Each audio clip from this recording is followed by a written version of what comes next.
अस्सलाम वालेकुम।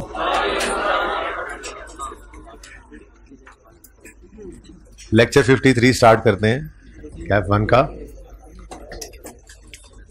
अच्छा, ये टेस्ट की डिस्कशन की रूटीन हमारी बिल्कुल भी नहीं होती, आपको पता ही है। लेकिन ये थोड़ा आसान भी था टेस्ट, और कुछ बातें बोरिंग कॉस्ट में ऐसे चल रही थी, बंदा कंटिन्यूटी में करता जाता है, तो ये कर नहीं पाए थे। ठीक है, बहरहाल नॉर्मली टेस्ट से अगले दिन ही मैं टेस्ट डिस्कस करता हूँ। ठीक है, आप आज दोबारा सामने आ गया, वापस मिला टेस्ट, तो ये भी एक अच्छा मौका ही होता है।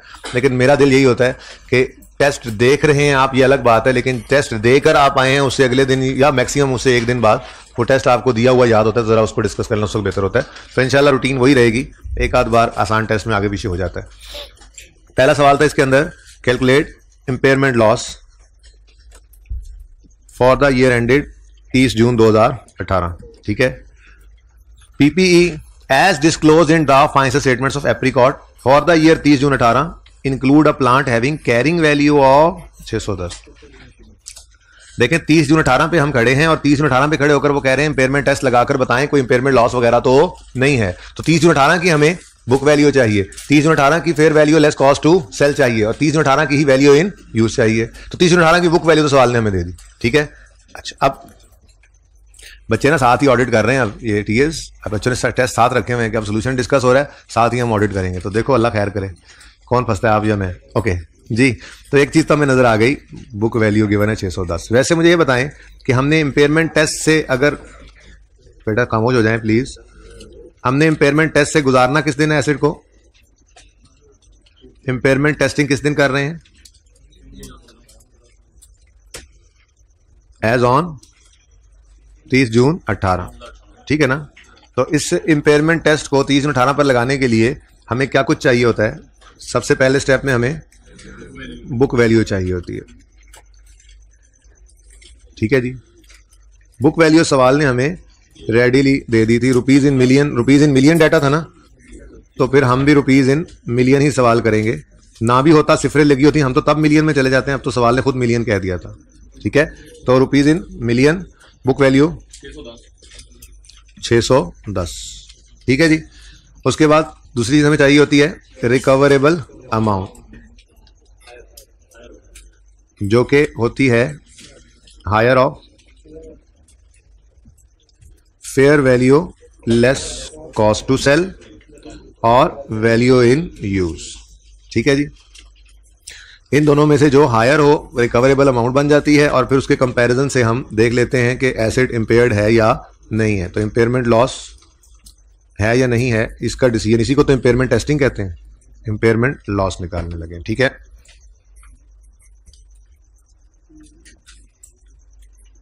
चले ओके जी। अब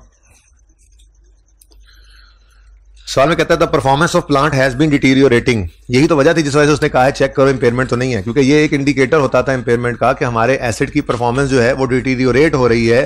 ठीक है, गिरती जा रही है, जिस वजह से शक तो पड़ ही जाता है ना कि हो सकता है फ्यूचर में जितने कैश फ्लोज हम एक्सपेक्ट कर रहे थे इस एसेट से अर्न करेंगे वो ना हो, तो वैल्यू यूज कम हो जाए, जिस वजह से शायद आपकी रिकवरेबल अमाउंट कम हो जाए, और रिकवरेबल अमाउंट का कम होना इस खतरे में डाल देता है कि इतनी कम ना हो जाए कि बुक वैल्यू से कम हो जाए और एसेट इंपेयर हो जाए। तो यही इंपेयरमेंट टेस्टिंग होती है। ठीक है, तो वो कहता है performance of plant has been deteriorating since last year which is affecting APL sales. अच्छा, फॉलोइंग इन्फॉर्मेशन और estimates relate to plant for the year ending 30 June 2019। हम खड़े हैं 30 जून 2018 पर, तो फिर ये एस्टिमेट्स ही हो सकते थे। ठीक है ना, तो 30 जून 19 के एस्टिमेटेड फिगर्स हैं। Inflows from sale of product under existing condition of plant, बिल्कुल रेलिवेंट है। ऑपरेशनल कॉस्ट बिल्कुल रेलिवेंट है, डेप्रिसिएशन को हमने नहीं लेना। फिर एक्सपेंस ऑफ 2018 पेड इन 19 नहीं, एक्रूवल्स भी नहीं लेते। समझ आ रही है ना? कोई समझ ना आए तो बता देना, वैसे सारी बातें हुई हैं। Cost of increasing plants capacity नहीं, ना ही additional inflows. Interest on finance lease का लफ्ज लिख दिया, आपको समझाया था लीज या लोन आपके लिए एक जैसा ही है। ठीक है ना, लीज पे भी इंटरेस्ट होता है, लोन पे भी इंटरेस्ट होता है। तो आपने ना तो इंटरेस्ट को लेना है इन कैश फ्लोज में वैल्यू इन यूज की कैलकुलेशन करते हुए, ना ही लोन या लीज के प्रिंसिपल रीपे करने को आपने लेना है, ना ही टैक्स को लेना है। ठीक है, तो इसलिए जान के इंटरेस्ट ऑन फाइनेंस लीज इसमें लिखा हुआ था टेस्ट के अंदर। ठीक है, समझाया तो इंटरेस्ट ऑन लोन हुआ था, लेकिन साथ ही कहा था अगर लीज भी लिखा हुआ आ जाए तो वैसा ही है। ओके, नेक्स्ट है मेंटेनेंस कॉस्ट, बिल्कुल एक रेलेवेंट कैश फ्लो है, और टैक्स ऑन प्रॉफिट्स को नहीं लेंगे। ठीक हो गया। तो 3 ही हैं, लेकिन हम सारे फटाफट लिख कर लिस्ट के अंदर और उनसे जान छुड़ा लेंगे, या फिर नोट दे देंगे 3 लिखकर, बाकी नोट दे देंगे, बाकी चीज़ों को हमने नहीं लेना। ठीक है, दोनों सूरतें ही सही हैं। अच्छा, cash flows from plant are expected to decrease by 15% each year from 2020 and onwards. यानी 2019 के तो ये कैश फ्लोज हो गए ना, फिर 2020 के कैश फ्लोज इनसे 15% कम, और 2021 के 15% कम, और देखते हैं कितने साल इसकी लाइफ है। तो 15% इन कैश फ्लो से कम होते जाएंगे आने वाले सालों में, जितने साल भी होंगे उस एसेट की रिमेनिंग लाइफ, जिसकी हम वैल्यू यूज निकालने जा रहे हैं। ठीक है, the plants residual value after it's remaining useful life of 3 years is estimated at 100 million। ठीक है, ये भी रेलेवेंट कैश फ्लो है।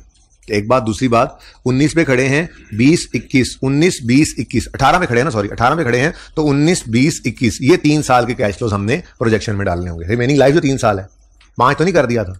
रिमेनिंग लाइफ जितनी है उतनी ही प्रोजेक्शन करेंगे ना, उतने ही अरसी की वैल्यू यूज निकालनी है। ठीक है, लेकिन हमने कैश फ्लोज कौन कौन से लेने हैं इसके अंदर भी पढ़ा था कि कैश फ्लोज जो लेने हैं उसमें क्या होता है, एसिड से चलकर जो फायदा आना है, एसिड के चलने से जो फायदा आना है, और उस एसिड को चलाने के ऊपर जो खर्चे होने हैं, और तीसरी चीज लाइफ के एंड पे जो सेल प्रोसीड्स मिलनी है उसको बेचकर।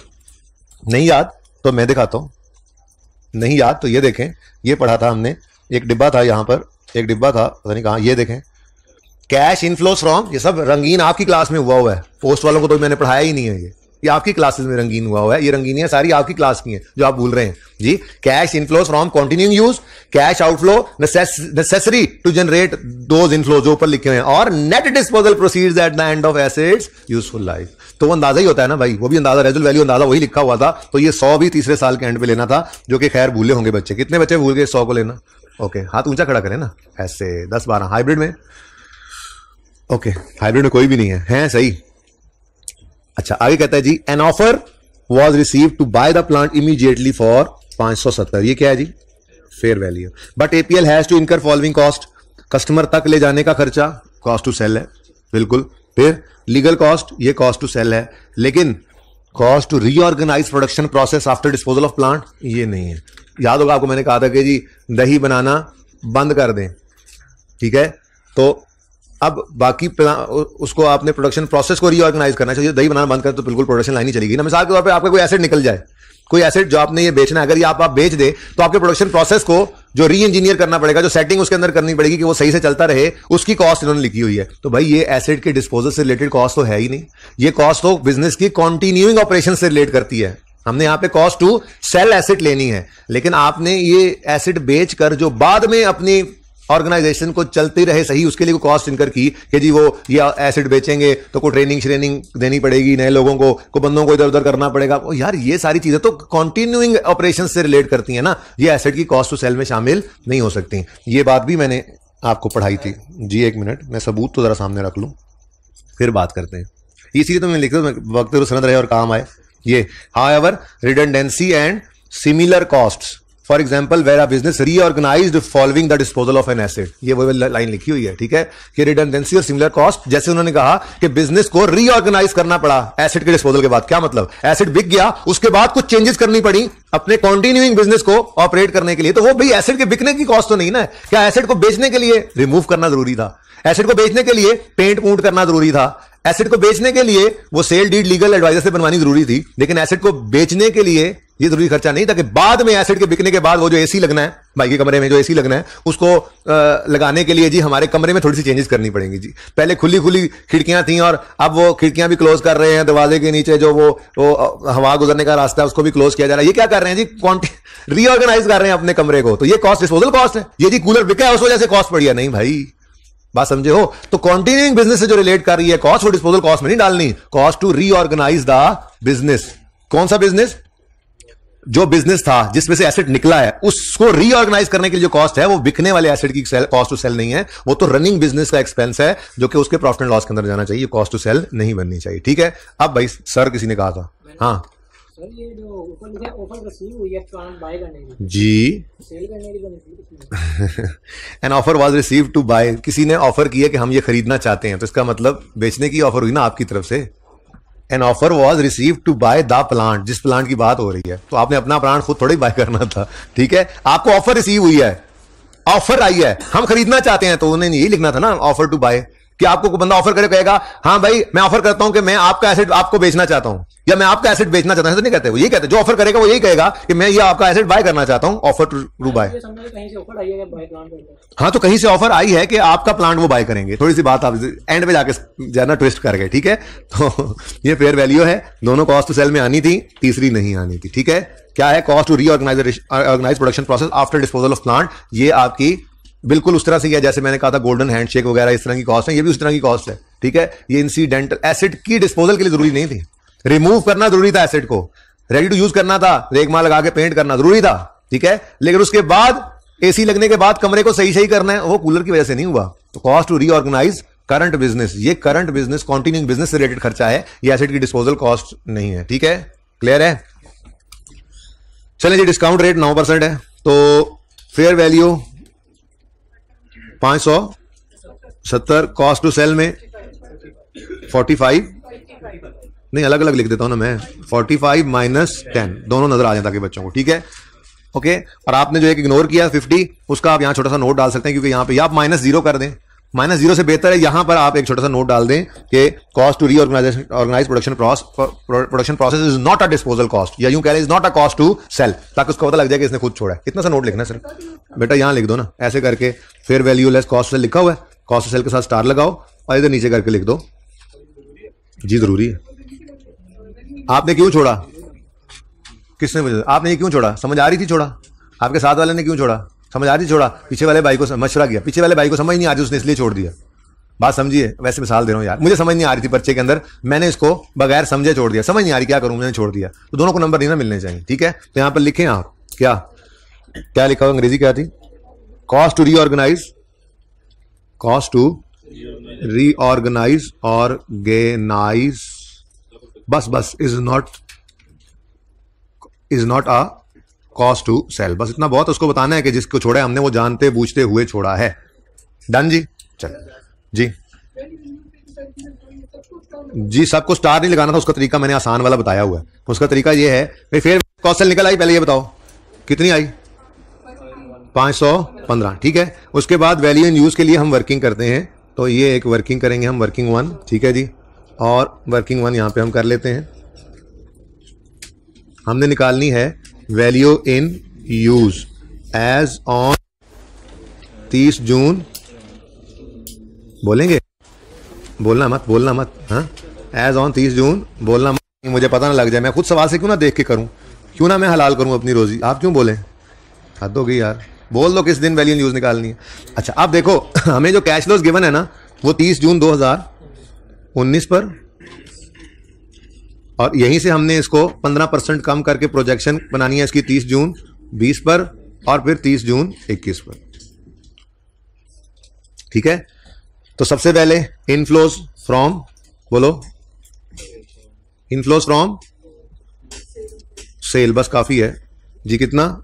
2, ये 250 2019 की एस्टिमेटेड इनफ्लो उसने दी हुई थी, ठीक है। उसके बाद ऑपरेशनल कॉस्ट, आपने तो पूरा लिखना, ऑपरेशनल कॉस्ट कितना जी? 25, ये नेगेटिव। फिर जी डेप्रिसिएशन, अब इधर देखो लिखना है डेप्रिसिएशन, और ये भी नोट ही है, स्टार लगा के नोट डालो या ये काम कर दो, क्रॉस भी एक ही बात है, ये लो, ये क्रॉस डाल देते हैं बेटा, ये लो, ठीक है। ओके, ज्यादा बेहतर है 0 लिखना क्योंकि हमने नहीं लिया इसको, ठीक है। ओके, ये एक्स ना समझ ले बहरहाल। उसके बाद expenses to be paid in respect of 2018 accrual, हाँ भाई एक्रूअल ऑफ 18 लेना है, एक्रूअल ऑफ 18 तो कभी भी नहीं लेना, ये भी 0। अब ये इग्नोर ही तो हो रहे हैं, ये नोट ही तो पढ़ रहा है। नेक्स्ट क्या है? Cost of increasing, upgrade cost ना लिख लें, इतनी लंबी लाइन कौन लिखे। अपग्रेड कॉस्ट 0, आउटफ्लो और एडिशनल इनफ्लो इसका इसी की वजह से, ठीक है। एडिशनल इनफ्लो ऑफ अपग्रेड, ठीक है ना, बस ऐसे जी। इनिशियल इनफ्लो कितना? 0, पॉजिटिव के साथ आप लिख देंगे, ये 0 हमने नहीं लिया, एडिशनल ऐड नहीं किया इनफ्लो, ठीक है। Next interest on finance lease, फिर मेंटेनेंस कॉस्ट बिल्कुल आएगा, मेंटेनेंस कॉस्ट कितना? 15, ये आउटफ्लो। और उसके बाद इनकम टैक्स ये नहीं लेते, टैक्स ऑन प्रॉफिट्स ये भी नहीं लेते, ठीक है। तो ये हमारे कैश फ्लोज बन गए। अब एक चीज है रेजिडुअल वैल्यू, जिसको आपने भूलना था। रेजिडुअल वैल्यू ये बेसिकली लाइफ के एंड पर सेल प्रोसीड्स का अंदाजा ही होता है ना। हम आप 30 जून 18 पे खड़े होकर अंदाजे लगा रहे होते हैं, तो रेजिडुअल वैल्यू वही चीज है जो हम 30 18 पे खड़े होकर अंदाजा लगा रहे हैं कि 30 जून 21 पर जाकर ये एसेट 100 का बिकेगा, नेट ऑफ डिस्पोजल कॉस्ट ने दिया हुआ है, ठीक है ना। सवाल खामोशी तो नेट ऑफ डिस्पोजल कॉस्ट ही है ना, तो ये रेजिडुअल वैल्यू ये वही एस्टिमेट ही होता है, तो ये बिल्कुल हमने लेना था, लेकिन ये 2019 में नहीं है, ये 2020 में भी नहीं है, ये जाकर 2021 में पढ़ना था, ठीक है। और सही है, तो ये बच्चे भूले होंगे काफी, मुझे उम्मीद है। कितने को बच्चे भूले थे इस 100 को लेना? हाँ, तकरीबन 30% क्लास इधर से, और हाइब्रिड वाले आज तो किसी चीज में हाथ ही नहीं खड़ा कर रहे। ये टेस्ट दिया है इन्होंने, ओके। अच्छा जी, अब नेट कैश फ्लोज 210 है, ठीक है। अब अगली बात, ये 210 को आपने 15% कम करना है, ठीक है। तो दो तरीके हैं, या तो आप 210 का 15% लें, ठीक है, और उसको 210 में से माइनस करें, या आसान तरीका क्या है, इंटू 85% कर दें। दोनों तरीके ही सही हैं, ये बात समझ आई? 15% कम करना था ना, 210 को 15% कम करना है, तो 210 में से उसका 15% माइनस कर दो, या 210 को 85% से मल्टीप्लाई कर दो। कितना आता है जी? 179 एग्जैक्ट। चलो 179 अब बोल दिया आप लोगों ने, तो अब आपकी बात भी ना मोड़ी जा सकती, ठीक है। उसके बाद इस 179 को फिर पकड़ना है और इसको फिर 15% कम करना है। अच्छा, अब देखना जरा, बड़े ध्यान से देखना, मसला ये है कि इसने जो कम होना है ना, 179 ने कम होकर जो फिगर आनी है, ठीक है, वो फिगर कंप्लीट फिगर इस दिन का कैश फ्लो नहीं होनी। आपने जब 179 को 85% से मल्टीप्लाई करना है तो क्या आंसर आना है? 152। इसमें ना आपको प्लस करना पड़ना है इस वाले 100 को, प्लस 100, तो ये बन जाना है 252, ठीक है। तो ये कोई नहीं, ये नीचे वाली लाइनें लगाने की जरूरत थी, डायरेक्ट ही करना था ये सब काम। तो 179 को 85% करके कैलकुलेटर पे ही 100 कर देना था ऐड, तो काम हो जाना था। या नीचे ब्रैकेट में भी आप यूं लिख सकते हैं इसको, या आपने पर्चे में यूं लिख दिया तब भी ठीक है। 152 प्लस 100 जी, मैंने ऐसे किया 252, ठीक है ना। एक और तरीका भी था, यहां पर पहले अलग से कैश फ्लोज नेट किए हुए हैं, तो सिर्फ उनको आपने कम कर लिया, तो 152 इसके ऊपर आ रहा होगा, 100 ऐड हो जाए। इन एनी केस 252 तक आपने पहुंचना था, 252 तक पहुंचना था, जैसे मर्जी पहुंचो भाई, फॉर्मेट कौन सा कोई स्टैंडर्ड ने लिखा हुआ है कैसे करना है जी। जी अलग डिस्काउंटिंग कर ली है तब भी आंसर सही पे पहुंच गया हो तो मुझे कोई मसला नहीं है, ठीक है। क्यों नहीं नंबर कटेंगे, क्यों नंबर कटेंगे, क्यों नहीं कटेंगे? नंबर काटे हुए तो भाई गलत किया। देखें, वैल्यू इन यूज तक पहुंचने के लिए आपने 100 को अलग डिस्काउंट कर लिया तो भी कोई मसला नहीं है, अगर आप फिगर पे पहुंचने दें आंसर सेम है तो फिर ठीक है, ओके। अच्छा जी, ये 152 प्लस 100 माइनस किया। उसके बाद जी हमें क्या चाहिए होता है जी? हमें तो इनकी प्रेजेंट वैल्यू चाहिए होती है। तो अब एक तो ये है, अब एक स्टेप और बचा लेते हैं ना आज। एक तो ये है कि हम पहले लिखें प्रेजेंट वैल्यू फैक्टर, फिर उसके अगले स्टेप में प्रेजेंट वैल्यू निकालें। दूसरा तरीका यह है कि हम प्रेजेंट वैल्यू ही निकाल दें, ठीक है। Present value at the rate of 9%। अब कैलकुलेटर पे सारा काम करना है, ठीक है। तो कैलकुलेटर पे लिखें 1.09 रेज़ टू पावर -1। ये एक साल पीछे आना है ना, ये वाला कैश फ्लो एक साल पीछे आना है। 30-19 पे करा, 30-18 पे आना, सब कुछ 30-18 में होना था ना, ठीक है। तो कैलकुलेटर पे करो, यहां पे लिख दिया present value at the rate of 9%, बस सब कैलकुलेटर पे करो काम। ये क्या, पहले प्रेजेंट वैल्यू फैक्टर लिखो, फिर अगले स्टेप में प्रेजेंट वैल्यू टाइम्स आया होता है, ठीक है ना। तो present value at the rate of 9%, 1.09 raise to power -1, एक साल पीछे आया। जो आंसर आ रहा है उसको मल्टीप्लाई करो 210 से, हम उसी से देखेंगे 210 से क्या आंसर आता है।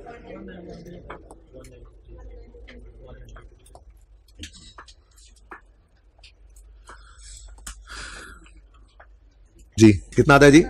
193, ठीक है जी। उसके बाद 179 के लिए आप 1.09 रेज़ टू पावर -2 करोगे, 2 साल पीछे लाना है इसको, क्या आंसर आया?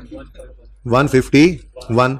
और उसके बाद 3 साल पीछे लाएं 252 को, 1.09 raise to power -3 into 252, 195।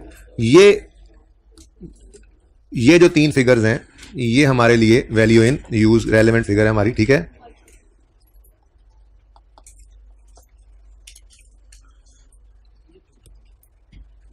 Ji 193 plus 151 plus 195 total आ गया 539, ठीक है। तो ये 539 हमारी वैल्यू इन यूज है। तो भाई जो बच्चे 539 पे पहुंचने के लिए जिन बच्चों ने ये 100 अलग से प्रेजेंट वैल्यू निकाल कर ऐड किया और बाकी कैश फ्लोज अलग किए, तो अगर इनके नंबर कट गए हैं कोई एक आध नंबर तो वो जाके अपने पूरे करवा सकते हैं। ठीक है, जो टेस्ट के ऊपर ही सही चेंजेस कर रहे हैं वो, जो टेस्ट के ऊपर ही चेंजेस करी जा रहे हैं वो, ओवरराइटिंग मत करो। अगर कोई ऐसी चीज टेस्ट के ऊपर कर रहे हो तो भाई उसको काट के सिंपली लिखो अपने लिए सही करके, ठीक है ना। ये नहीं कि टेस्ट के बाद जाके 251 दिखा को यार एक नंबर बढ़ा दो, अल्लाह की नजर में तो नहीं ना बढ़ेंगे वो, ठीक है। असल में तो आई कैप के लिए तैयार होना है आपने। मैं ये नहीं कह रहा अल्लाह माफ कर, मैं आपके अल्लाह माफ कर शक नहीं किया, मैं वैसे कह रहा हूं कि अगर अपने समझने के लिए सही कर भी रहे हो ना इसको, तो उसको काट के सही करो ताकि पता हो मैंने गलती क्या की थी और अब मैंने क्या कर दिया सही फिगर को, ठीक है जी। तो 539 हायर क्या है जी, 539 is higher, so this is recoverable amount, ठीक है जी। तो रिकवरेबल अमाउंट 539 आ गई। अब हमारा एसिड की जो औकात है वो इतनी गिर चुकी है कि उसकी बुक वैल्यू जो नजर आ रही है उससे भी कम है, तो इंपेयरमेंट लॉस आ गया 71 का, ठीक हो गया जी। अच्छा, अब ये तो आ गया हमारे पास इंपेयरमेंट लॉस। इंपेयरमेंट टेस्टिंग की हमने ऑन 30 जून 2018, तो ये इंपेयरमेंट लॉस है एज ऑन, बल्कि फॉर द ईयर एंडेड ही होता है, ये एक्सपेंस है, लेकिन एज ऑन 30 जून 18 हमारा एसिड इंपेयरमेंट लॉस 71 का झेलने के बाद अब 610 से 539 पर आ चुका है, यानी अब इसकी बुक वैल्यू रिवाइज हो चुकी है। सवाल ने ना रिक्वायरमेंट में साथ ये भी कहा था ऑल्सो कैलकुलेट डेप्रिसिएशन ऑफ 2019, तो ये अगला हिस्सा है जी, डेप्रिसिएशन एक्सपेंस 2019 की हमने कैलकुलेट करना था। ये कितने बच्चों ने किया, कितने बच्चे भूल गए रिक्वायरमेंट घर आके देखिए, ओ डेप्रिसिएशन भी निकालनी थी 19 की, हाथ खड़ा करें, रिक्वायरमेंट को ध्यान से पढ़ा करें खुदारा। तो डेप्रिसिएशन अब 610 नहीं 539 है, लेकिन इसमें से 100 को माइनस करना मत भूलना, cost minus residual value over useful life, remaining कितनी 3 साल, तो डेप्रिसिएशन एक्सपेंस आ गया, ये किसका है 2019 वाले साल का 146, ठीक है जी। तो ये दो रिक्वायरमेंट्स थी, इंपेयरमेंट लॉस 71 का आया है और डेप्रिसिएशन के लिए हमने रिवाइज्ड बुक वैल्यू को यूज किया, रिमेनिंग लाइफ पे डिवाइड किया, ठीक है जी। यहां तक को मसला जी, क्या भाई ऊंचा बोलना,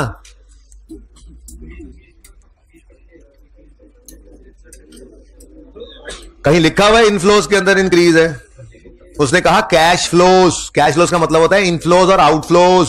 उसने कब कहा कैश इनफ्लोज में इंक्रीज या डिक्रीज है, या कैश, बातें क्यों कर रहे हैं जी, जब किसी का सवाल हो तो आपस में बातें मत किया करें। सवाल में कैश फ्लोज लिखा हुआ, उसका मतलब यही होता है कैश इनफ्लो भी और कैश आउटफ्लो भी, ठीक है ना। अगर स्पेसिफिकली इनफ्लो या आउटफ्लो की बात करता तो बारबरी वाले सवाल की तरह से करता, इनफ्लो का अलग रेट बताया था, आउटफ्लो का अलग बताया था, वो जाके सवाल पढ़ो, पास पेपर का जो आखिरी सवाल था बारबरी सीमेंट लिमिटेड, तो आपको होमवर्क में दिया था, उसके अंदर क्लियरली बताया था इनफ्लो के ऊपर ये रेट है, आउटफ्लो के ऊपर ये रेट है। यहां पे कह रहा है कैश फ्लोज के ऊपर ये रेट है, तो कैश फ्लोज के अंदर इनफ्लोज भी होते हैं आउटफ्लोज भी होते हैं, ओके हाँ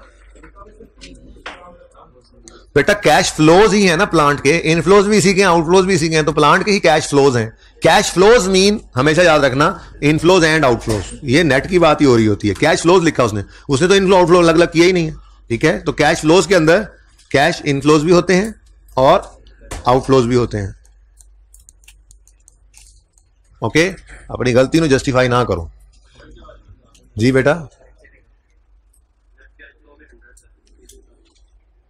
हाँ, ये 100 बेटा रेजिडुअल वैल्यू है। सवाल ने ये लिखा था कि 100 रुपए, ये मैं तो अभी वो दिखा के भी लाया हूं 36वीं, तीसरे साल के एंड पे 100 रुपए मिलेंगे, और यही मैंने आपको यहां पे जाकर अभी थोड़ी देर पहले दिखाया था कि ये कहां गया नीचे, ये कि कैश फ्लोज के अंदर क्या कुछ लेना है। तो हमने उस वक्त यही पढ़ा था कि कैश इनफ्लोज कंटिन्यू यूज से इस एसेट को यूज करने के लिए, ये वाले कैश फ्लो कमाने के लिए जो कॉस्ट इनकर हुई वो, और net disposal proceed eight the end of assets useful life. तो ये हम जब वैल्यू इन यूज फ्यूचर की निकालते हैं तो ये एक एस्टिमेटेड फिगर ही होती है, तो यही फिगर तो सवाल ने 100 रुपए दी हुई थी, तो ये मैंने यहां से दिखाकर फिर यहां पे ऐड की थी 100 रुपीज। ये क्या है रेजिडुअल वैल्यू, ये बात नहीं दिल को लग रही तो इसकी जगह ये लिख दो sale proceeds at end of life. अब ठीक है भाई, किधर गए, समझे हो बात, ठीक है ना। ये वही चीज है, बस रेजिडुअल वैल्यू लफ्ज लिखा होता, एस्टिमेट है ये भी, ये सारा कुछ ही एस्टिमेटेड है। हम तो 18 में खड़े हैं, ये सारा कुछ ही एस्टिमेटेड है, ये 18-19 के लिए भी एस्टिमेट है और अगले भी एस्टिमेट्स हैं, ये सारी एस्टिमेटेड फिगर ही होते हैं जिसको हम वैल्यू यूज निकालते हैं अपने पास लाकर, ठीक है ओके।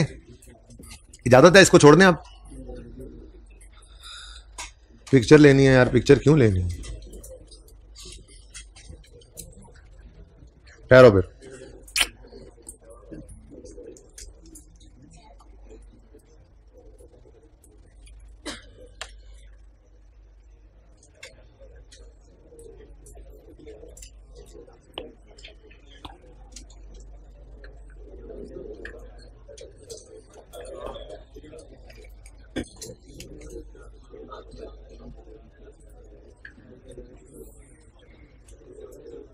अच्छा जी,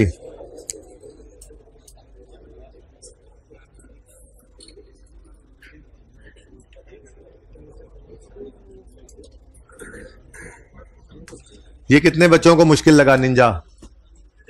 कितने बच्चों ने अटेम्प्ट किया निंजा? अच्छा, ये जी इस क्वेश्चन के अंदर 18, 16 और 17 के लिए रेंट एक्सपेंस का अकाउंट बनाना था।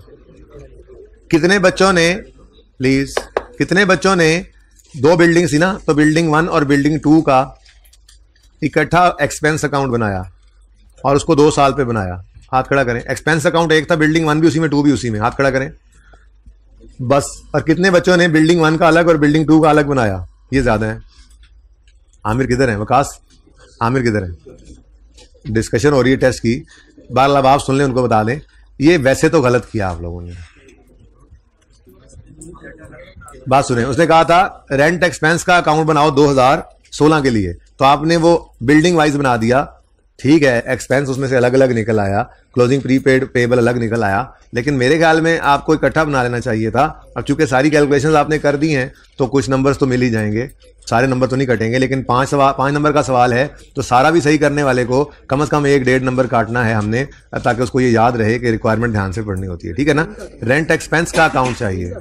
क्या 3 नंबर काटे हुए हैं तो वो वापस रिवर्स हो जाएंगे। ठीक है, अगर कैलकुलेशन सही है। मैं यार मैंने ये आप सारे बारी बारी ना बताओ, ठीक है? मैंने एक बात प्रिंसिपली उनको खड़े करके इसलिए समझा दी कि 5 नंबर का सवाल था, आप लोगों ने बिल्डिंग वाइज बना दिया, इसको गलत किया।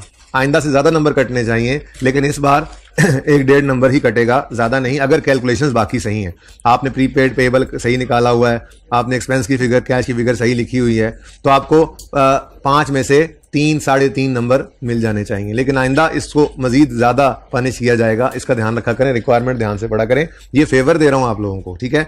3.5 की बजाय 3 ही रख लो भाई, जिसने सारी कैलकुलेशन सही की हुई हो। लेकिन भाई बात सुन रहे हो प्रकाश, जिसने सारी कैलकुलेशन सही की हुई है, मैंने क्या कहा है? मेरी बात सुने, जिसने सारी कैलकुलेशन सही की हुई हो और एक्सपेंस वाइज, ये एक्सपेंस को बिल्डिंग वाइज निकाल दिया हो, यानी 2 बिल्डिंग के अलग अलग अकाउंट्स बनाए हो, तो 5 में से 3 नंबर दे देने, 2 फिर भी काट लीजिएगा। ठीक है? ओके जी। अच्छा, कितने बच्चों को लगता है कि ये सवाल डिस्कस कर दूं? हाँ, मुझे लगता है कि एक नजर इसके सोल्यूशन को आप पिक्चर लेकर दोबारा घर पे ट्राई कर लें, उसके बाद फिर इसको कल करेंगे। मैंने पिछली क्लास में यही कह दिया। ठीक है?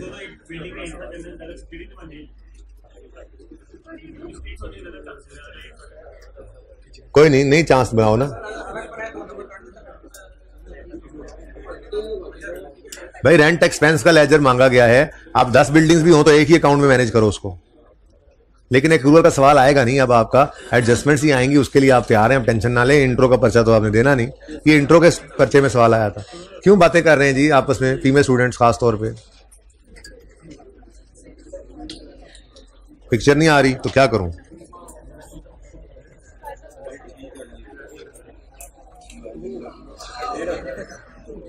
सही हो सकता है, वन नोट नहीं है जी ये।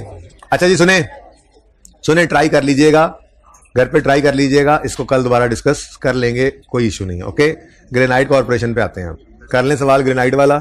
कितने बच्चों ने ग्रेनाइट कॉर्पोरेशन में अटेम्प्ट किया था और पहली अटेम्प्ट में बगैर सोल्यूशन देखे हो भी गया था? हाथ और कम हो गए। अच्छा, कितने बच्चों ने अटेम्प्ट ही नहीं किया? सवाल तो अब मैं करवाने ही लगा, बाकियों के हाथ नीचे थे, वो क्या है? वो क्या है फिर? यार पानी पड़ा बता, ये पड़ा हुआ।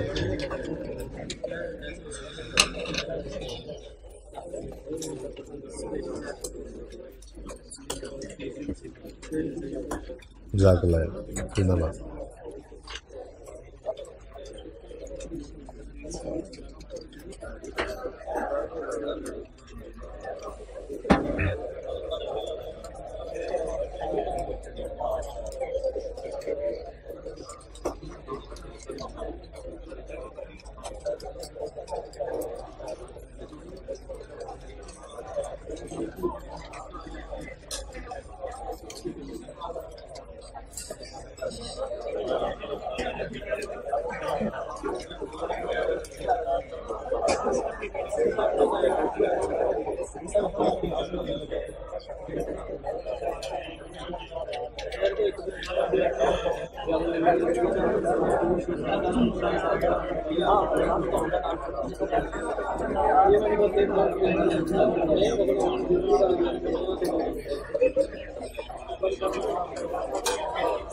ओके जी, ओपन कर लें। पासे पर 7 ग्रेनाइट कॉर्पोरेशन पे 279 पे था।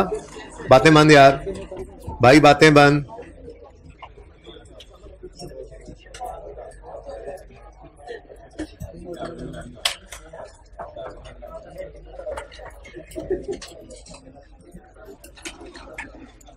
कितने बच्चों ने, मैं दोबारा पूछ रहा हूं, इसको अटेम्प्ट किया है? ओके, और बिल्कुल सही हो गया था। अच्छा चलें, कितने बच्चों को लगता है कि नहीं ये सवाल करना चाहिए? अच्छा, फिर सारे ने हाथ खिला लें, ठीक है। वैसे मैंने पिछली क्लास में कर लिया है, करना तो था ही।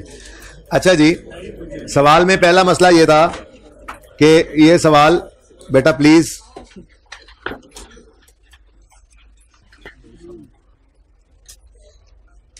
तीस जून 2010 एंड 30 जून 2011, 2 साल पे ये सवाल फैला हुआ था, ठीक है।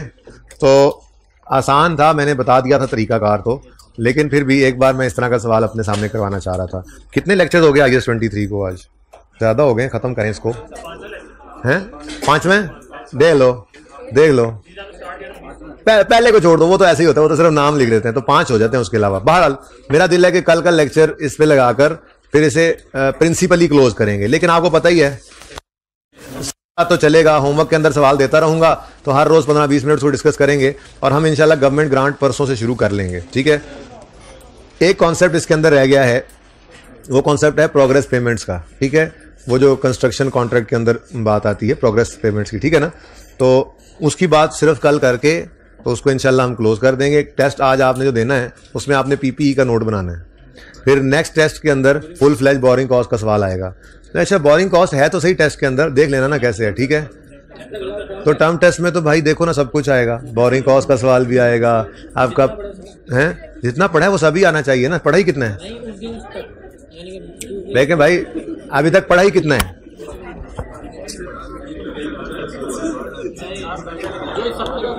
Please please please, government grant इंशाल्लाह इस हफ्ते शुरू हो जाएगा, ठीक है।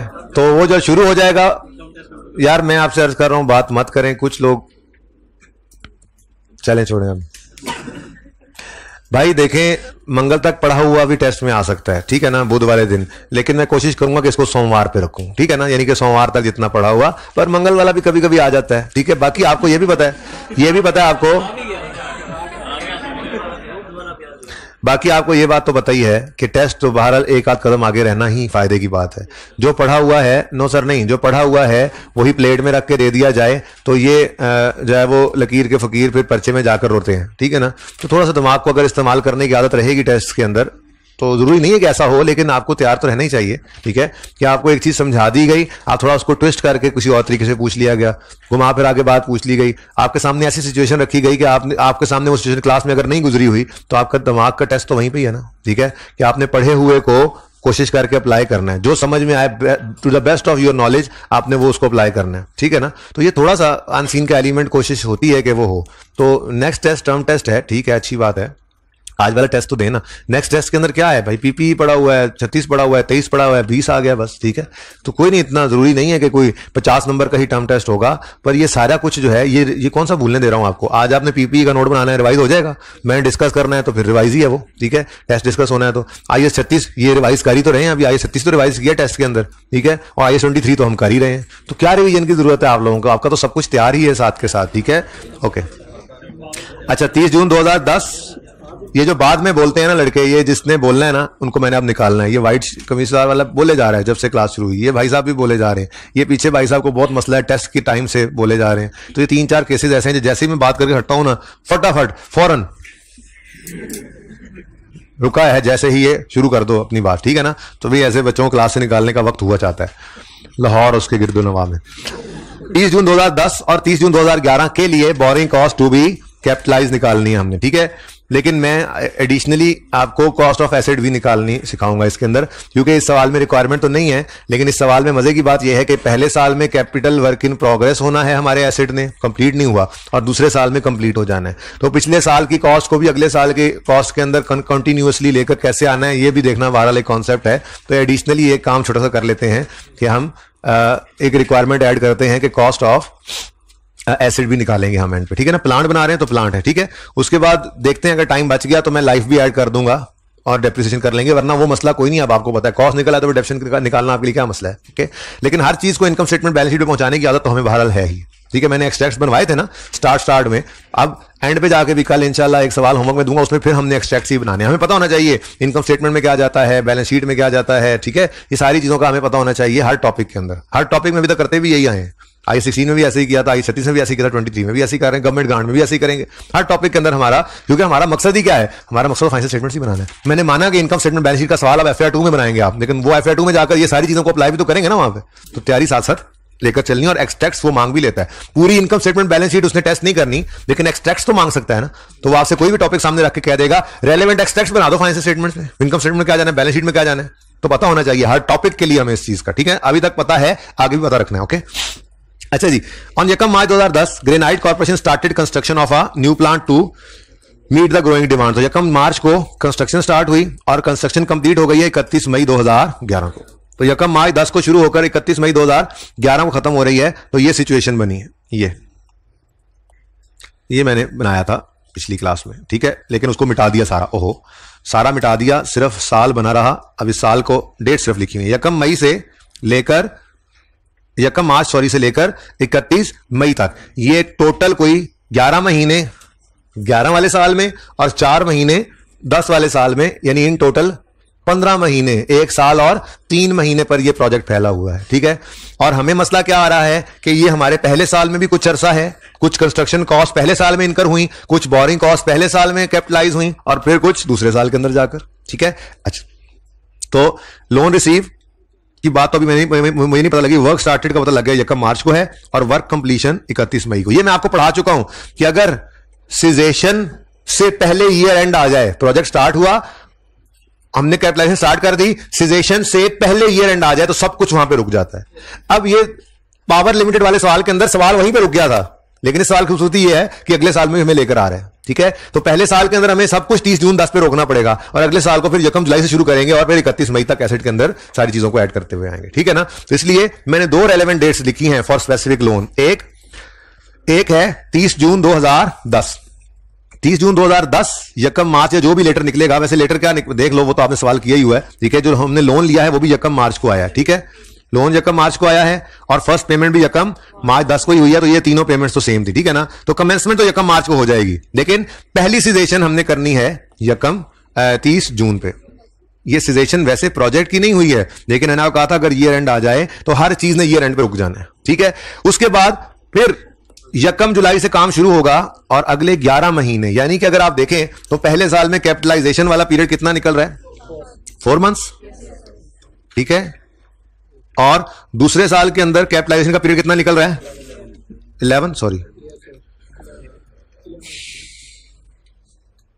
11 मंथ्स,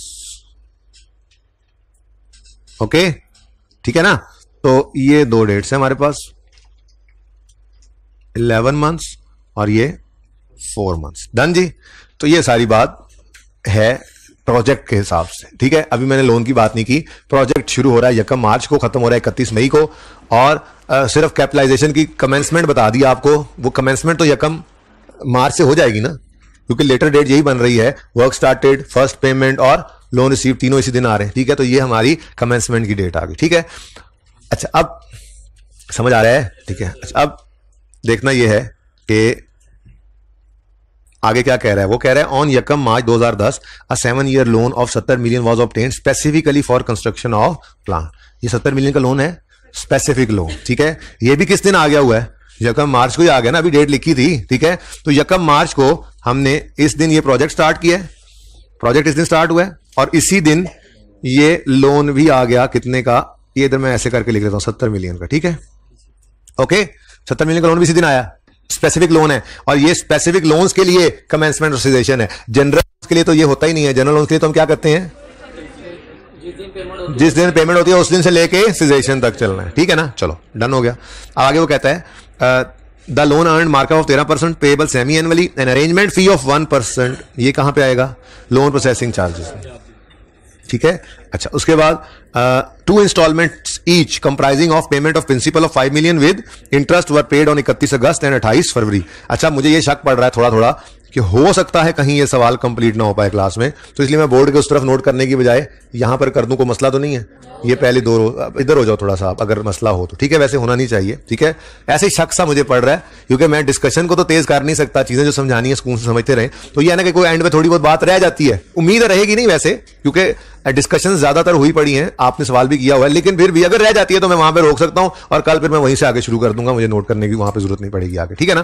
तो मैंने आपको ये समझाया था, ये अब जो वर्किंग है इसको कहीं और ले जाते हैं, ये जरा थोड़ी सी इररेलेवेंट, मतलब बहुत रेलेवेंट है, ऐसी बात नहीं है, लेकिन जरा इतनी इंपॉर्टेंट नहीं ना है फिलहाल जिसको मैं वर्किंग कह के नंबर लूंगा। ये तो मेरे लिए जबानी काम था, ये इसको देख लेंगे जब जब जरूरत पड़ेगी, ठीक है। अच्छा, मैंने आपको ये कहा था घर पे आपने क्या करना है, आपने 2 दफा ये वर्किंग ओपन करनी है। पहले बोरोइंग कॉस्ट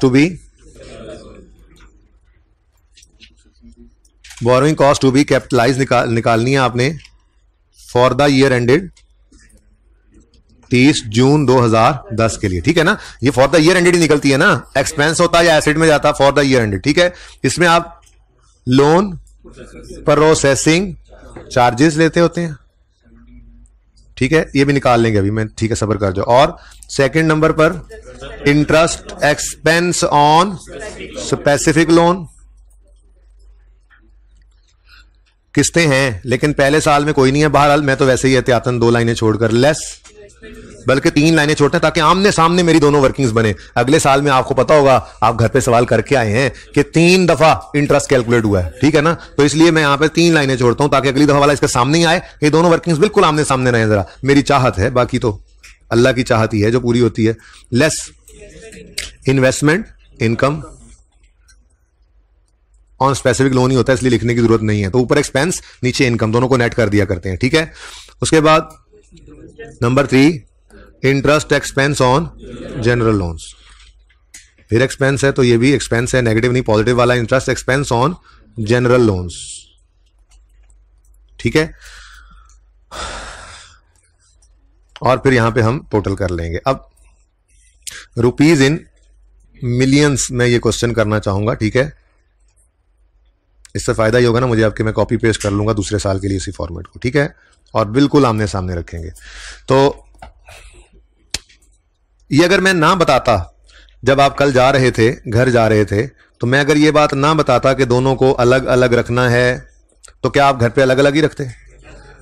नहीं, आप कुछ ना कुछ फनकारी लगाते। उसकी वजह यह है कि आज से ना 2-3 अटेम्प्ट्स पहले मैंने ये सवाल थोड़ा सा तब्दील करके ना, इसमें थोड़ी सी और चीजें ऐड करके इसको मैंने टेस्ट में दिया था। इसके अंदर मैंने कंसल्टेंट की कॉस्ट ऐड कर दी थी, कंसल्टेंट फी, मैंने कहा वो भी होता ही है, कॉस्ट ऑफ एसेट रिक्वायरमेंट में नहीं है वो कैलकुलेट करने का बोल दिया था, और लाइफ दे दी थी कि डेप्रिसिएशन भी दूसरे साल में निकालें। ये 2-3 चीजें ऐड करके मैंने इसको टेस्ट में दे दिया था, बच्चों ने फिर अखीर की, ठीक है। तो अब मुख्तलिफ किस्म की फिर जो है ना वो नए वो कहते हैं ना नए फिरके सामने आ जाते हैं फिर अकाउंटिंग के अंदर, ऐसा कभी मामला हो तो, ठीक है। तो वो नए फिरके सामने आए। खैर ये मतलब नहीं है कि मैं इसको क्लास में इसलिए कराने लग जाता हूं, मेरे पास टेस्ट के लिए इससे ज्यादा अच्छा सवाल चूंकि अब मौजूद है, तो इसलिए ये मैं क्लास में करा देता हूं। टेस्ट जो है वो टर्म टेस्ट के अंदर सवाल आता है वो इससे भी ज्यादा अच्छा होता है, ठीक है ना। उसके अंदर तो प्रोग्रेस बिलिंग का कॉन्सेप्ट भी होता है, उसके अंदर तो इक्विटी भी आती है, वो फुल फ्लैज पैकेज वाला सवाल होता है ना, जिसमें पूरा बोरिंग कॉस्ट होता है, ठीक है। तो इसलिए ये फिर मैंने क्लास में कराना शुरू कर दिया। मैं कहा यार वो टेस्ट वाला सवाल ठीक है, ये सवाल जो है ना, अच्छा जी वो दिखाता हूं मैं इंशाल्लाह, बस सिर्फ 1 हफ्ता वेट कर ले जी। तो ये 30 जून 2011 के लिए, ठीक है। अच्छा जी चलें शुरू करते हैं अब, बस काम हो गया, यही मुश्किल काम था मेरे लिए, ये तो अल्लाह ने करवा दिया आसानी से। बस ये जरा देख लें कि हमने रुपीज इन मिलियन में सवाल को करना है। रुपीज इन मिलियन में वैसे डाटा गिवन है सवाल का, अगर वो मिलियन में डाटा ना भी देता तो हम मिलियन में कर लेते हैं, सिफरें लिखी हुई हो तो हम तो नहीं छोड़ते इसको, ठीक है। तो रुपीज इन मिलियन और रुपीज इन मिलियन, ये पहले लिख लेता, 2 बार ना लिखना पड़ा होता मुझे, ओके। Millions, okay. लो भाई, सवाल तैयार है, ये रिक्वायरमेंट पूरी हो जानी है, लेकिन मैंने एक एडिशनल रिक्वायरमेंट रखी हुई है कॉस्ट की, ठीक है, उसको भी देख लेते हैं। Next, GC has also has a running finance facility. इसको देखो, पहले पूरा कर लें इसको जी। 2 installments each comprising of repayment of principal of 5 million with interest were paid on 31 August and 28 February. ये कब मार्च को लोन आया, मार्च, अप्रैल, मई, जून, जुलाई, अगस्त, ये 6 महीने, इन 6 महीनों का इंटरेस्ट छठे महीने के आखिरी दिन और एक किस्त पे कर रहे हैं। फिर सितंबर, अक्टूबर, नवंबर, दिसंबर, जनवरी, फरवरी, इन 6 महीनों का इंटरेस्ट और एक किस्त, ये उस छठे महीने 28 फरवरी की शाम को पे कर रहे हैं, ये उन्होंने बताया, ठीक है। इसका मतलब ये हुआ कि ये जो 70 मिलियन का लोन है, ठीक है, ये लोन के 6 महीने पूरे होने हैं जाकर, ये कब मार्च को लिया है ना, ये कब मार्च को ये लिया है, तो ये 31 अगस्त पे जाकर यहां पर जाकर 6 महीने पूरे होंगे, जहां पे 5 मिलियन पे हो जाएगा, ठीक है, और इन 6 महीनों का इंटरेस्ट भी पे हो जाएगा। जब ये 5 मिलियन पे होगा और इन 3 महीनों का 6 महीनों का इंटरेस्ट भी पे होगा, हो गया ये, ठीक है। तो फिर ये आउटस्टैंडिंग बैलेंस 70 की बजाय 65 रह जाएगा, ठीक है।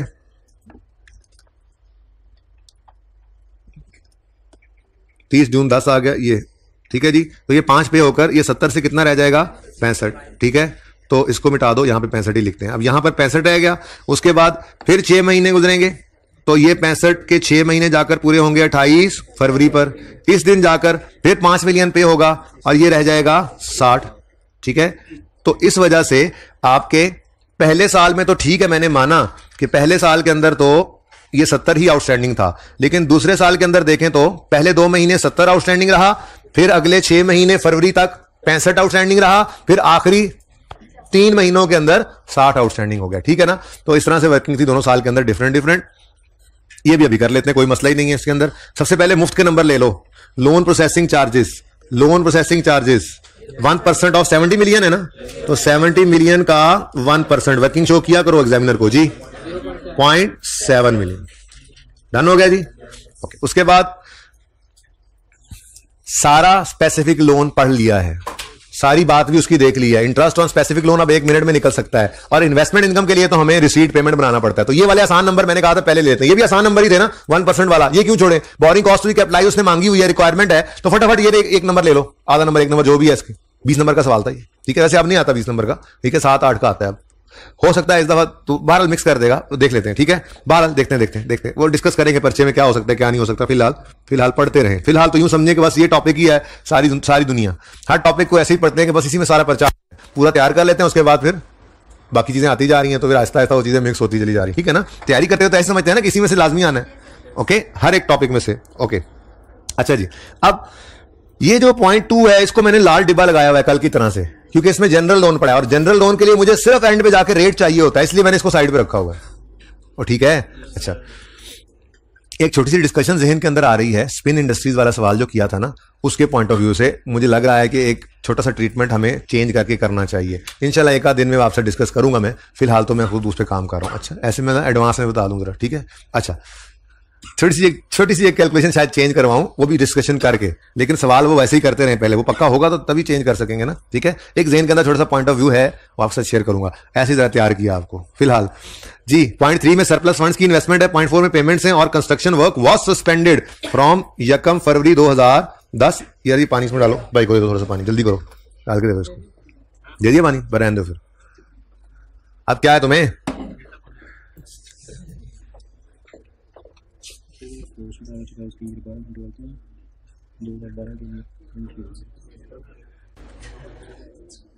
ये ना आप, हाँ ये सही नहीं है, इसको करो 31 दिसंबर 2015 के लिए। आपका नहीं है जी, पोस्ट वालों का है, आपका भी है, लेकिन आपका तो नोट है। अच्छा, ये जी पूरा 1 महीना है, ये पूरा 1 महीना कौन से साल में फॉल कर रहा है, 28 फरवरी 11 पूरा 1 महीना फरवरी, ये लाल वाला महीना, ठीक है। ये महीना ये सस्पेंशन रही है, ठीक है, और ये महीना 2011 वाले साल में पड़ रहा है ना, इसलिए 10 वाले साल के अंदर ना मंथ्स लिखेंगे, टाइम वेस्ट नहीं करेंगे, ना ही बटे के दरमियान फासला रखना है, ठीक है ना। लेकिन जैसे ही हम 2011 के लिए वो बोरिंग कॉस्ट वाली वर्किंग करेंगे, तो हम मंथ्स लिखते हुए मंथ्स भी लिखेंगे और बटा लगाते हुए फासला भी रख देंगे, ठीक है। सही है, सवाल खत्म हुआ। अब मेरे ख्याल में interest expense on specific loan सबसे पहले ये आसान काम कर लेना चाहिए हमें, ठीक है। तो हमारे वैसे टोटल हमारा बोरिंग कॉस्ट का पीरियड कितना है, 4 और 11 15 महीने, जितना अर्सा प्रोजेक्ट चला, लेकिन पहले साल के अंदर ये एंड हो जाता है, तो 4 महीने पे सब कुछ रोकना पड़ना है। 4 महीने पे सब कुछ, मैं कहता हूं दोनों साल के अंदर पहले इंटरेस्ट एक्सपेंस निकाल लेते हैं, मुफ्त के नंबर ले ही लेते हैं, क्योंकि इंटरेस्ट एक्सपेंस की सारी डिस्कशन हम कर चुके हैं। 70 से 65, 65 से 60, इतने महीने 70, इतने महीने 65, तो वो सारा काम कर ही देते हैं, ठीक है। अपने सामने इस ऊपर वाली पिक्ट्यूर रे को भी रखें, ये सारी, ये आपको 70, 60, 65 भी नजर आ रहा है, और यहां पे हम इंटरेस्ट एक्सपेंस निकालने लगे, ठीक है। तो मुझे बताइए 2010 के साल में कितने मिलियन का लोन है, 70 मिलियन का लोन है। इंटरेस्ट रेट है इस पे 13%। कोई फ्रैक्शन लगाने की दूर रखने की जरूरत है फ्रैक्शन को, यहां पे सस्पेंशन 10 में नहीं है, वो देखो 11 वाले साल में लाल वाला मंथ आ रहा है, ठीक है। तो अब ये मार्च, अप्रैल, मई, जून 4 महीनों का इंटरेस्ट 4/12, ये कितना बनता है, कुछ और नहीं है, ठीक है ना। इसलिए इसको हम लिख सकते हैं सेफली 3.03, ठीक है, डन जी। 3.0 भाई कह रहे हैं 4 लिखें, क्यों, 3 है, अच्छा ओके। अच्छा, उसके बाद इन्वेस्टमेंट इनकम के लिए तो हमें क्या करना है, हमें रिसीट पेमेंट स्केड्यूल बनाना है, उसमें भी टाइम है, ठीक है ना। अभी जरा अगले स्टेप में जाकर यहां पे भी इंटरेस्ट एक्सपेंस निकाल लेते हैं, लेकिन यहां पर सस्पेंशन है, इस वजह से मंथ्स भी लिखने हैं और बटा लगाते हुए फासला भी रख देना है, फिर एंड पे देखेंगे जाकर, ठीक है। तो अब 70 मिलियन आउटस्टैंडिंग रहा जी 2 महीने के लिए, तो 70 इंटू 13% इंटू 2/12, जरा दूर करके, ठीक है। ये कौन कौन से मंथ्स हैं जी, जनवरी अगस्त, जुलाई और अगस्त, ठीक है जी। उसके बाद फिर ये 5 मिलियन पे होने के बाद रह गया 65 मिलियन, 13% इंटरेस्ट रेट था। अब ये 65 आउटस्टैंडिंग रहा था 1 सितंबर से 28 फरवरी तक 6 महीने, तो 6/12। ये कौन कौन से मंथ्स हैं, सितंबर, अक्टूबर, नवंबर, दिसंबर, जनवरी और फरवरी, ठीक है जी। उसके बाद फिर एक पेमेंट हुई 5 मिलियन की, तो ये रह गया 60, 13% उसी तरह से। अब ये 60 3 महीने तक इसका इंटरेस्ट, बैंक को जून तक का इंटरेस्ट पे करना है, ठीक है, बनेगा एक्सपेंस, तो पूरा एक्सपेंस तो जून तक का इंटरेस्ट बनना है, लेकिन आखिरी महीने का प्रॉफिट एंड लॉस में एक्सपेंस बनेगा, एसिडी कॉस्ट में ऐड नहीं करना, ठीक है ना। और ये 11 महीने पूरे होंगे अभी देखना, ठीक है। तो ये कितने बन गए जी, मार्च, अप्रैल और मई के 3 महीने, 3/12। कौन कौन से मंथ्स हैं जी, मार्च, अप्रैल और मई। अभी तो देखें 2 + 6 + 3 कितना बने, 11। तो इस साल के अंदर 11 महीने ही कैपिटलाइज होने थे, ग्रीन वाला पीरियड देखो, ठीक है। और पिछले साल में 4 महीने, वो देखो भाई सही है, लेकिन इसका आंसर अभी नहीं निकालना क्योंकि इसमें सस्पेंशन आ गई, तो ये बदल जाएगा, इसलिए फिलहाल रुक जाएं। हाँ, बस दोबारा से जरा लोन प्रोसेसिंग चार्जेस जरा लिखवा दें, 0.7 फिर आ जाएंगे। अच्छा 65 पे लगा लें 1%। हाँ नहीं, ठीक है, वो एक दफा आने थे। हाँ, अगर सवाल खुद कह देता कि हर साल कुछ चार्जेस जा रहे हैं तो वो अलग बात थी, लेकिन अभी तो loan processing charges normally once होते हैं, ठीक है, सही हो गया। अब इंटरेस्ट एक्सपेंस निकल आया, अब हमें चाहिए सिर्फ रिसीट पेमेंट स्केड्यूल, ठीक है। वर्किंग नंबर 1, जब कॉस्ट ऑफ एसेट निकालनी हो तो कल भी निकल सकती है, तब लिख लेंगे। फिलहाल receipt payment schedule, date, description. अच्छा भाई, मुख्तलिफ तरीकों से बच्चों ने किया होगा, मैं इसको इकट्ठा ही बनाऊंगा, लेकिन 30 जून पे मैं 1 मिनट के लिए ब्रेक लगा लूंगा, यानी 30 जून लिख लूंगा 10, ताकि मेरा सब कुछ एक बार वहां पे रुक जाए। किसी ने अलग अलग बनाया, किसी ने डायरेक्ट बना के खुद से बाइफरकेट कर लिया, आंसर सही होना चाहिए, वर्किंग है, जैसे मर्जी कर लिया, मुझे कोई मसला नहीं है, ठीक है जी। स्पेसिफिक लोन, यहां पर आते हैं स्पेसिफिक लोन्स, फिर जनरल लोन्स और बैलेंस का कॉलम, ठीक है जी। ओके, नाउ नंबरिंग चाहिए, फटाफट नंबरिंग करते हैं जी। यकम लाल से, यकम मार्च 2010 को लोन आया 1A, ठीक है, और उसी दिन सी भी पे हो गई, सी भी पे हुई है बेटा, तो 1B, और इसी दिन 1C। नंबरिंग आसानी से हो जाती है या मुश्किल करती है, सवाल 2 दफा पढ़ा हो तो जरा आसानी रहती है, ठीक है ना। अच्छा, उसके बाद पूरा मार्च गुजर गया और कुछ तो नहीं हुआ। अप्रैल में कुछ हुआ हो, मई में, जून में, जुलाई में, अगस्त में जी। 31 अगस्त पर इंटरेस्ट और प्रिंसिपल, तो 2A और 2B दोनों ही इसी दिन है, ठीक है। फिर अगस्त में और कुछ हुआ, सितंबर, अक्टूबर, नवंबर, दिसंबर, जनवरी, फिर फरवरी 4A क्या चीज है ये, और 4B, फिर मार्च, अप्रैल, मई, जून, जुलाई, अगस्त, सितंबर। सितंबर तो बाद की बात, सिलेक्शन के बाद वाले को हमने इग्नोर कर देना है, ठीक है। तो ये सिर्फ रिसीट पेमेंट स्केड्यूल का है। नंबरिंग आप देख लें, यही हुई पड़ी है। तो मैं जरा इसको हटा के वर्किंग पे जाऊंगा, आप लोगों ने मुझे साथ साथ लिखवाते रहना, ठीक है। तो सबसे पहले क्या हो रहा है जी, किस दिन, तो 1 मार्च 2010 पर लोन रिसीव्ड कितना, 70। फिर इसी दिन 1 मार्च 10 को, वो क्या था, उसका नाम क्या था, वही लिखे ना यहाँ पे, चलो, अरेंजमेंट फी कितनी जी, 0.7 नेगेटिव। और तो कुछ नहीं हुआ इस दिन, डिब्बा लगा दें। ओ, फर्स्ट कंस्ट्रक्शन, यानी कि ये 1A 1B 1C था। अच्छा, 3 थी एक ही दिन पे। तो 1 मार्च 2010 फर्स्ट कंस्ट्रक्शन पेमेंट जी 25। अब डिब्बा लगा दें, चलो डिब्बा बंद भी कर दें। 44.3 अवेलेबल है फॉर इन्वेस्टमेंट, तो इसे लिख लें बैलेंस के कॉलम में। अब उसके बाद 2 किस दिन जाके आ रहा है, 2 31 अगस्त, ये तो अगले साल में चला गया। अब मेरा मशवरा, आपने जैसे भी किया आंसर सही निकाल लिया, नो इशू। मेरा मशवरा यहां पर लिखो 30 जून 2010 और यहां पे लिखो क्लोजिंग बैलेंस, और ये दोबारा से लिख लो एक बार। अब इससे फायदा क्या होगा, ये यहां से 44 वाले 3 उठाओगे, 1 मार्च से 30 जून पे रोक दोगे साल एंड, फिर अगले साल में 44 वाले 3 को फिर उठाओगे और स्टार्टिंग पॉइंट 30 जून होगा, उससे आगे चलोगे तो सही रह जाएगा। बाकी जिसने जैसे किया, गलती नहीं की तो कोई मसला नहीं है, वर्किंग है, ठीक है जी। नेक्स्ट क्या है, 31 अगस्त 2010 जी, क्या किया आपने, लोन का प्रिंसिपल रीपे किया, 5 मिलियन की किस्त है 5, और इसी दिन इंटरेस्ट पे हुआ। इंटरेस्ट कितना पे हुआ जी, 70 मिलियन का 13% सारे का सारा पे हुआ, 6/12 सॉरी 4.55 4.6 कर लें जी। और बताएं बस जी, डिब्बा लगाएं। अभी भी स्पेसिफिक लोन काफी है 9.6, ये 9.6 स्पेसिफिक लोन से निकला, ये 44 में से 9.6 निकला, तो बाकी रह गया 34.7।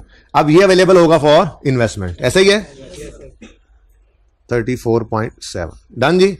नेक्स्ट फिर क्या हुआ, 31 जनवरी 2011 को सेकंड कंस्ट्रक्शन पेमेंट, ये कितनी है जरा देख के बताना। ओ, ये कर लेंगे, बताया था, ठीक है। फायदा क्या होगा, बाइफरकेट करना आसान हो जाएगा। अब क्या कहेंगे, हम कहेंगे जी 65 पे करना था, स्पेसिफिक लोन का बैलेंस पड़ा है 34,700, तो हमने कहना जी 34,700 यहां से पे करो, ये तो हो गया नील, बकाया 30.3, ये 3 कैसे सही है, अच्छा 30.3 ये जनरल लोन से पे होगा, डन।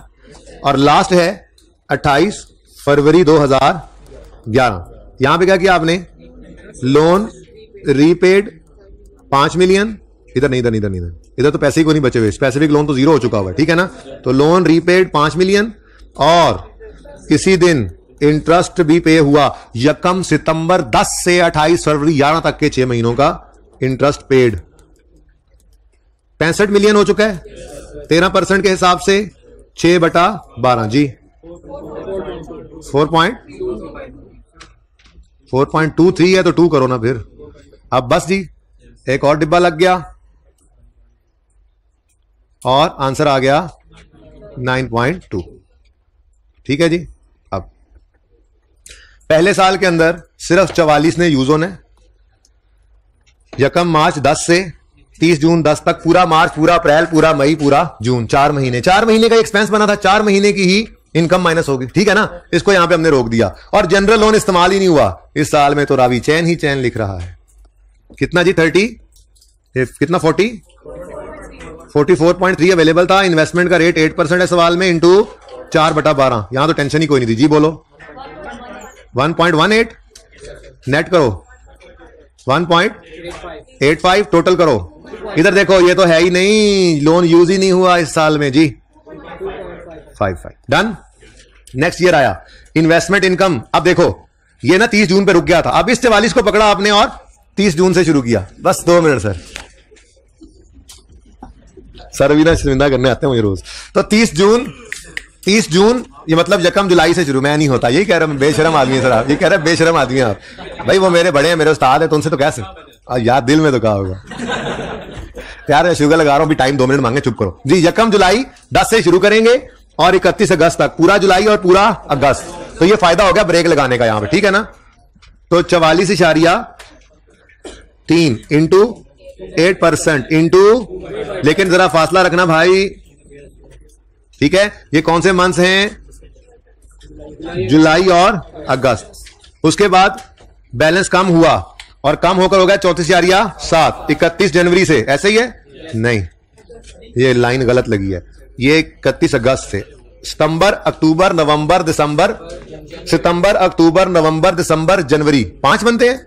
देख लो कितना जी 34.7 इंटू 8% इंटू, यार देख लो 5/12 दिया, मुझे क्यों शक पड़ रहा है? सही है। अब कौन कौन से मंथ्स हैं? सितंबर अक्टूबर नवंबर दिसंबर और जनवरी। डन जी। चलो सवाल तो खत्म हो गया। जनरल लोन 30.3 31 जनवरी को 30.3 इंटू, मजे की बात कोई चक्कर ही कोई नहीं था एवरेज करने का, एक ही लोन था, एक ही रेट आना था, ठीक है। तो 14%। अच्छा किस दिन पे किया ये? 31 जनवरी को। तो फरवरी मार्च अप्रैल मई, फरवरी मार्च अप्रैल मई, कितने महीने? तो 4 को जरा फासले पे 12 से, ठीक है, ठीक है। लास्ट 9.2 28 फरवरी को, तो मार्च अप्रैल मई, कितना जी 9 कितना मंथ्स कौन कौन से हैं? ये मार्च अप्रैल मई हैं, और ये ऊपर वाले फरवरी मार्च अप्रैल और मई, ठीक है जी। अब सस्पेंशन सिर्फ फरवरी में है, और फरवरी आया ये, फरवरी आया सिर्फ ये, और कुछ भी नहीं है। आंसर निकाल लेना, ठीक है। एक minute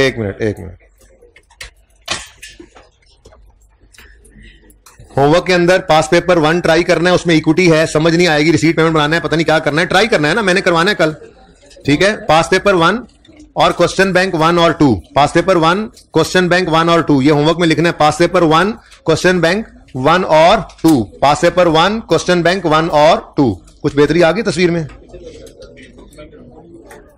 pass paper 1 question bank 1 and 2। अल्लाह हाफिज। जरा बैठे रहें, पिक्चर लेने दें बच्चों को।